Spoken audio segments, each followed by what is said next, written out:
ताज़ा खबर के दर्शकों का स्वागत है, देशवासियों का स्वागत है, भारतवासियों का स्वागत है। आज हम मौजूद हैं नागलोई में। आज 11 मार्च है दर्शकों। आज जिस समय हम बैठ के आपसे बात कर रहे हैं, लगभग 3:30 बजे के आसपास का समय है। तो कपिल सिब्बल जंतर मंतर के ऊपर एक कार्यक्रम कर रहे हैं, जिसमें वो लोगों का ध्यान इस बात की तरफ आकर्षित करवा रहे हैं कि सबसे बड़ा भारत में कोई चीज है तो कानून है, संविधान है। वहां जो मीटिंग हो रही है उसमें तकरीबन और आज इत्तेफाक से इसी बात को लेकर हम यहाँ पे श्री चतर सिंह रचोइया जी के पास में है, जो आउटर दिल्ली के और दिल्ली के एक जाने माने चर्चित नेता है। पहले जो बातों की शुरुआत हम कर रहे हैं वो ये कि वाकई ही सब लोग ये सहमत होंगे, हर पढ़ा लिखा शिक्षित व्यक्ति, कि राजनीति से, अभिनेता से, हर चीज से बड़ा जो है वो कानून और संविधान होता है। सलमान खान ने कोई अपराध करा, जेल काट कर आए। संजय दत्त ने कोई अपराध करा, जेल काट कर आए। जेल में उन जैसे बड़े अभिनेताओं को जाना पड़ा। लालू प्रसाद, मनीष सिसोदिया और सत्येंद्र जैसे लोगों को भी जेल जाना पड़ा। ये बातें साबित करती हैं कि सबसे बड़ा जो है कानून है। कानून के विषय में बात कर रहे हैं। चतर सिंह जी ने नागलोई निगम पार्षद हेमलता गर्ग के खिलाफ कंझावला थाने में कुछ शिकायत दर्ज करवाई है। पहले उन्हीं से बात करते हैं। क्या मामला है चतर सिंह जी, कृपया दर्शकों को बताएं। मामला ये है, जो हेमलता है जी, इनके पिता हैं बाबूलाल जी, जिनका देश आजाद होने से पहले से शराब, सट्टा, गांजा, दारू बेचने का काम है करोल बाग में। इन्होंने चुनाव तो 4 दिसंबर को रिजल्ट आया है, वोट हुआ है, 7 दिसंबर को रिजल्ट आया। और इन्होंने करा क्या है कि 2014 में आयकर विभाग से अपने पैन कार्ड की एप्लीकेशन फाइल करी। उसमें पिता के स्थान पे राजेंद्र लिखा हुआ है। अब 2022 के अंदर जब हमने नॉमिनेशन पेपर की देखा जी, तो उसके राजेंद्र पति बन गया जी। अब ये बड़ी अजीब सी बात है और अपराध है। पैन कार्ड में पिता के नाम को छुपाना और किसी अन्य व्यक्ति का नाम लिखना ये अपराध है। अच्छा। और 2022 दिसंबर में, नवंबर में आप वो पति बन गया जी, जो पिता है। तो ये जांच का विषय है। और इन लोगों ने क्या कर रखा, मकान नंबर है D870, D869, D868। और कानून के मुताबिक पैन कार्ड में व्यक्ति के नाम के साथ उसके पिता का नाम पिता का ही नाम होना ना चाहिए, पत्नी का, ना बच्चे का, ना नो पति का, किसी का नहीं। वो पर्सन ही नहीं है वहां पर, सिर्फ पिता का नाम देना होता है।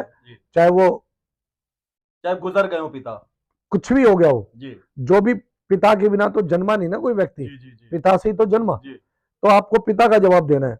तो बाबूलाल जो शराब बेचने का धंधा है, जी, उनकी बेटी है ये, जी, और उसकी उस पर राजेंद्र लिखा हुआ है। जी, और चुनाव के अंदर आ गए तो वो पति बन गया। जी, अब शादी कब हुई ये पता ही नहीं लोगों को। जी, और ये तीनों मकान जो मैं बता रहा हूं, जिसके अंदर इन्होंने अब दफ्तर बना रखा है, और पहले भी बताते कि प्रॉपर्टी का काम करते रहे, लेकिन ये भी तो जांच का विषय है। ये बेनामी संपत्ति है। जी, और नॉमिनेशन के अंदर बताया नहीं कि ये किराए के मकान है, जी, या अपने मकान है, या किसी और के मकान है। जी, ये बेनामी संपत्ति है हेमलता परिवार की, जी, जो छुपाने का काम किया है। जी, इन्होंने अपने आवेदन में, नॉमिनेशन के अंदर जी, बहुत सारी ऐसी बातें करी। और नॉमिनेशन में जो आरओ है, रिटर्निंग ऑफिसर है, उन्होंने नॉमिनेशन एक्सेप्ट करते टाइम साइन ही नहीं करे। वो भी मिली भगत है। और अगर आपने तारीख नहीं, फाइल कोई भी अगर कॉलम आपने पूरा नहीं किया तो आपका फॉर्म रद्द हो जाएगा। लेकिन उन्होंने रद्द नहीं किया। इन्होंने बताया कि मैं 43 वर्ष की हूं नवंबर 2022 में, और 1986 में मैंने 10वीं पास की। तो भाई 46 साल तो वैसे ही हो गए। इन्होंने 3 साल की यहां भी झूठ बोली।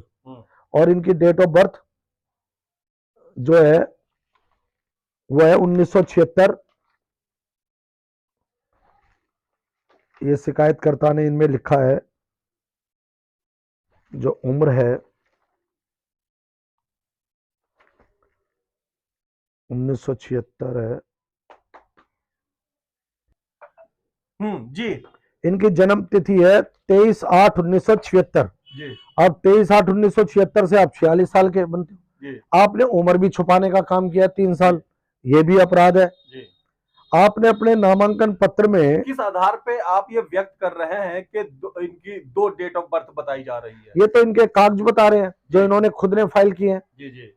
और कौन कौन के कागज दर्ज हैं जिसमें आपने जांच करी तो आपको भाई लगा क्या है? 1986 में इन्होंने लिखा है जी तो 46 वर्ष बनती है, ठीक है इन्होंने ही लिखा है। ठीक है और एमसीडी के स्कूल की 5वीं पास बताया, जी। तो 5वीं पास भाई उस स्कूल का सर्टिफिकेट तो लगाओ, ये भी वो अपराध है। नहीं लगाया। वो नहीं लगाया। अच्छा अपनी बेटी के बारे में नहीं बताया। जी अंजलि की बेटी है, अगर आपकी बेटी है, जी एक जगह तो पिता की नाम राजेंद्र लिख रही है, जी अपने वोटर सर्टिफिकेट के अंदर हेमलता लिख रही है, जी तो भाई जिसकी भी बेटी हो बता दो। आप, आपको डर किस बात का है? ठीक है आप धोखा क्यों कर रहे हो? पिता का नाम बताना है, आप नहीं बता रहे हो। आम आदमी पार्टी के जो नेता है उन्होंने भी धोखा करने का काम किया। क्या क्या? इन्होंने धोखा करने का काम ये किया कि पिता का नाम और पति का नाम बताना है, इन्होंने काट करके और माता कर दिया। किस किस आम आदमी पार्टी के नेता ने ये हरकत करी? दुर्गेश कुमार पाठक जी ने यह हरकत की है जी और इन पे मुकदमा दर्ज बनता है, जुर्म है जी ये जुर्म है माननीय सुप्रीम कोर्ट के आदेशानुसार। जी जी और इन्होंने इतना ही नहीं करा, चुनाव के अंदर जो भी इन्होंने फ्लैक्स बनवाए, पोस्टर बनवाए, जी इसका जीएसटी और सीएसटी भी छुपाने, चोरी की है इन्होंने, जी टैक्स की भी, जी जी और देश के खजाने को नुकसान किया है। जी और जो बेटी बेरोजगार है और उसकी इनकम नील है, तो भाई उसके पास ज्वेलरी कहां से आ गई? जी उनके पास ये इतना सारा कैश इन हैंड 75,000 रुपए कहां से आ गया? किसका है ये भी तो बताओ, ये मेरा है। तो धोखा कर रहे हैं हर यहाँ जगह। कोई ज्वेलरी देख रहे हैं कुछ रुपए की, कृपया इसके विषय में 2,44,000 की ज्वेलरी किसकी है? जी ये हमारी शिकायत है, तो ये नहीं बता रहे हैं। जो फॉर्म नॉमिनेशन इन्होंने नोटिस दिया, जी उस नोटिस पे आरओ के हस्ताक्षर ही नहीं है, जी ये भी कानूनन जुर्म है। मकान जो इन्होंने खरीदे हैं 1900, ये 2005-6 की बातें हैं, जी जो 2 मकान खरीदे जी। कौन से क्षेत्र में? इसी क्षेत्र में जिसमें ये रह रहे हैं, जी ये भी धोखा किया है। नागलोई हाँ, विधानसभा में। तोताराम जी, चंद्रभान जी, वेद प्रकाश जी, प्रेम भोला जी की माताई से इन्होंने मकान खरीदे अच्छा और ये नहीं बताए, जी ये भी धोखा है। तो ये बेनामी संपत्ति है, ये सारा कुछ करा इन्होंने गलत। इसके लिए कंजावला थाने के अंदर मुकदमा दर्ज करने की जी। दरखास्त की है। आपने लेकिन क्या कोई लिखित शिकायत कहीं पर दी है? हाँ, ये जी लिखित शिकायत दी है जी। जी ये आप ये स्क्रीन पे जो देख रहे हैं ये कंझावला थाने में दर्ज लिखित शिकायत है जो श्री रोहतास सिंह जी ने दी है। इस शिकायत के विषय में, लिखित शिकायत के विषय में दर्शकों को बताएं। लिखित शिकायत है, हेमलता आम आदमी पार्टी की उम्मीदवार वार्ड नंबर 34 के द्वारा नामांकन पत्र व शपथ पत्र में झूठी सूचनाएं देकर निगम पार्षद बनने व हेमलता का सहयोग करने वाले रिटर्निंग ऑफिसर विजेंदर व अन्य और आम आदमी पार्टी एमसीडी के इंचार्ज दुर्गेश कुमार पाठक ने Chhotu Ram rural institute technology कंजावला मिली भगत करके वार्ड के लोगों के साथ धोखा करने के जुर्म में प्राथमिकता दर्ज कराने के लिए ये शिकायत दी है, जिसका डीडी नंबर है 69A 2 मार्च को। ये और आपने हमारी शिकायत 2 मार्च को दर्ज करी। हाँ, आज हम 11 मार्च को यहाँ बैठे हैं क्षेत्र में। अब तक क्या कार्रवाई दिल्ली पुलिस के कंझावला थाने ने इसके ऊपर की है, कृपया दर्शकों को बताइए। अभी तक दिल्ली पुलिस के कंझावला थाने ने कोई कार्रवाई नहीं करी। हम इंतजार कर रहे हैं कि उनका फोन आए या नोटिस आए, कुछ पूछताछ करें और इंक्वायरी करके मुकदमा दर्ज करें। लेकिन भ्रष्टाचार आप देख रहे हो, आम आदमी पार्टी के लोग करोड़ों रुपए का गमन कर रहे हैं। शराब बेचने के किस तरीके से इन्होंने पॉलिसी को बदलने का काम किया। सरकार 2% जो इनको प्रॉफिट देना था वो 12% कर दिया। और किस तरीके से लेकर डिप्टी सीएम अभी भी जेल में ही है। हाँ, वो जेल में है। मुझे लग रहा है केजरीवाल जी भी जेल में जाएंगे इस मामले में, क्योंकि बिना मुख्यमंत्री के कोई भी कैबिनेट का जो प्रस्ताव पास होगा वो बिना मुख्यमंत्री कैसे हो सकता है? और बिना मुख्यमंत्री के, मुख्यमंत्री चालाक आदमी है, चतुर आदमी है, और वो अपने आप को सेव करके और भ्रष्टाचार को, और केजरीवाल ने कहा था कि जो भ्रष्टाचारी है वो देशद्रोही है। तो भाई देशद्रोही हो आप, तो देशद्रोही को तो देश निकाला करना चाहिए। ये जेल एक छोटी चीज है, इनको तो देश निकाला करना चाहिए, काले पानी भेज के, और दिल्ली के लोगों को निजात दिलानी चाहिए। ये मैं देश के प्रधानमंत्री जी और हमारे देश की महिला एक्सीलेंसी राष्ट्रपति महोदया से मैं प्रार्थना करूंगा कि इन्हें काला पानी कर देना चाहिए। जिस प्रकार से बड़े बड़े दिग्गज आम आदमी पार्टी के नेताओं पे कार्रवाई हो रही है, तो लगता है जो आपने शिकायत लिखी है वार्ड 34 की निगम पार्षद के खिलाफ, उस पर भी कार्रवाई बनती है? कार्रवाई बनती है, अन्यथा तो पुलिस वाले तो बड़े चालाक होते हैं, 100 नंबर पर फोन कर देते हैं, गरीबों को सताते हैं। कंप्लेन फाइल करना अपराध है, गलत अपराध करना, तो पुलिस को मुकदमा दर्ज करना चाहिए और करेगी पुलिस मुकदमा दर्ज। हम इंतजार करेंगे।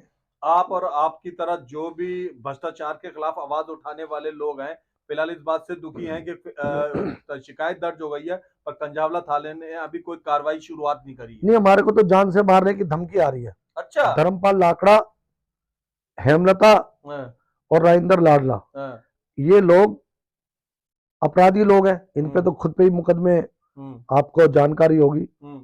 इन लोगों ने हम कई बार हमारे पे जानलेवा हमले भी कराए, थाने के अंदर कंप्लेंट भी दर्ज है, हमें हथियार दिखा के डराने का भी काम किया। अब हमारे को जान से मारने की धमकी दी जा रही है और कभी भी हमारी हत्या ये करा सकते हैं, क्योंकि ये लोग भ्रष्ट लोग हैं, करप्ट लोग हैं और बेनामी संपत्ति की हम शिकायतें कर रहे हैं इनकी। इसलिए जो है ये कभी भी हमारी हत्या करा सकते हैं।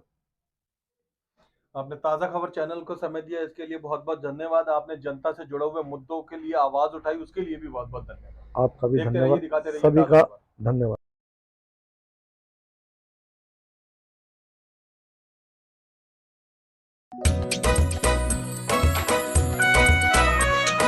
हर पल मस्ती और रंगीन विद सतमोला नमकीन, इससे बेटर है नथिंग। सतमोला नमकीन डिफरेंट टेस्ट है बेमिसाल, पनीर भुजिया भी कमाल, इसके टेस्ट के सब शौकीन। हाँ सतमोला नमकीन, सतमोला स्वीट्स एंड नमकीन, इससे बेटर है नथिंग। हाँ सतमोला नमकीन। आप देख रहे हैं अनमोल ताज़ा खबर। अनमोल ताज़ा खबर की ओर से आप सबको सत श्री अकाल, सलाम, नमस्ते, जय हिंद, जय भारत। इंसाफ की निडर आवाज, अनमोल ताज़ा खबर। देश दुनिया की ताज़ा तरीन और बेहतरीन खबरें, अनमोल ताज़ा खबर।